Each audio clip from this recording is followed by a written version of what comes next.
Okay, so shotgun pinboard's been released, so we're going to do a part one of how to get ready for the Apache. So I'm going to show you how to set up Syria. Unfortunately, I recorded all of this before, but then the microphone screwed up. So when I went back to check, I thought, you know what, I can't be bothered now. So I'm just going to do a quick part one. There's a couple of steps that are missing. So I've gone on to Google Maps and just looked for the DCS Syria map. We couldn't find anything of hugely high fidelity, so we just grabbed one to work with.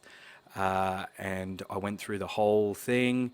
Yeah, the microphone screwed up the recording, so I try and recap what we've done so far. But this will only be part one. Part two will come when I figure out what how many pounds per minute the Apache uses, because there's information there, but I have to work it out with maths, you know, because it's done through gallons and nautical miles.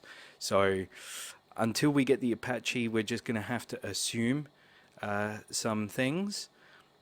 You know, I'm trying to take the information from the Boeing website, but you know, these kinds of things are a bit harder to find. It's a lot easier with the DA40s and that kind of thing, because the manual will just tell you straight up, you know, this is what you expect in fuel usage flying at these speeds in these weather conditions. But it's a little bit harder when, you know, national security's involved. So you know, the only other thing I did as well was go onto Google. If you don't mind being on an FBI watch list, you just measure the distances between airfields.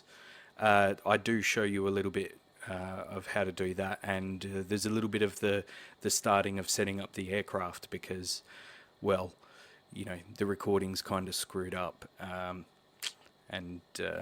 Yeah, but anyway, stay tuned. We'll have a part two at some point, which will hopefully complete everything, and at the end of it, maybe we'll see if I can release this up on the community thing so that you guys can download it, so you can have the Apache, the basic Apache, until we actually get the full information of, you know, of the stats, and then we'll be able to, you know, put the official data in, official DCS data.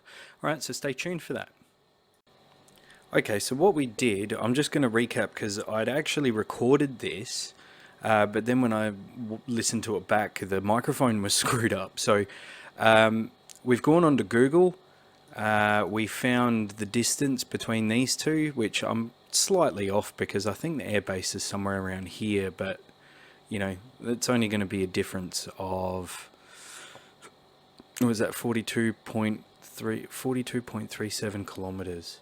All right, well, let's just change this. So edit ruler, what did we say? It was 42.3. So we go 42.3, 22.8. So we'll just go 22.8, 22.8. And now we've got, you know, the correct ruler. And we'll save only map airfields, which actually saves the ruler as well. So in here, we're just going to overwrite that, and done. Okay, so now we've got this map saved with the correct ruler details. We haven't added any airfields or anything, and I'm just going through and finding the information for the Apache so I can add this ready for when the Apache comes out. So at this stage, I don't actually have the fuel at cruise. Now, I did need to convert, because it gave me gallons as its max capacity, so I converted that into pounds, and yeah, this is what we've got.